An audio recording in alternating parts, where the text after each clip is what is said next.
A moment of silence in Madrid Monday. Flags lowered.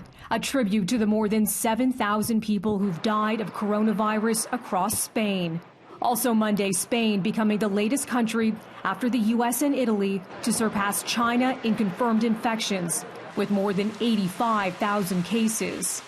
But Spanish officials now say the daily infection increase has slowed since strict measures came into effect. Spain is now in its third week under a near total lockdown.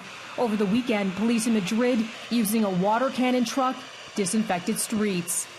Italians entering their fourth week of lockdown. Italy and Spain have seen more than half of the world's deaths from the virus.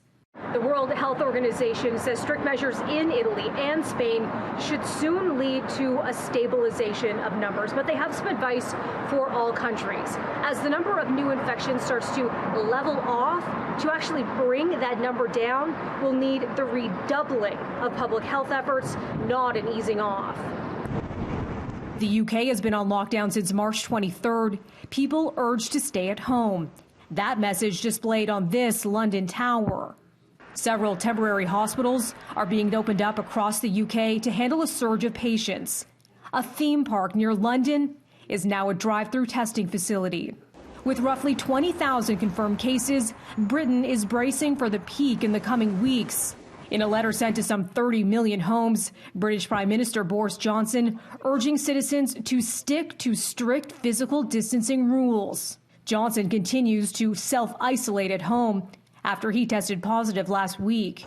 As for how long the lockdown could stretch, the British Deputy Chief Medical Officer says, So I think 3 weeks for review, 2 or 3 months to see whether we've really squashed it, but about 3 to 6 months, ideally, and lots of uncertainty in that, but then to see at which point we can actually get back to normal. And it is plausible that it could go further than that.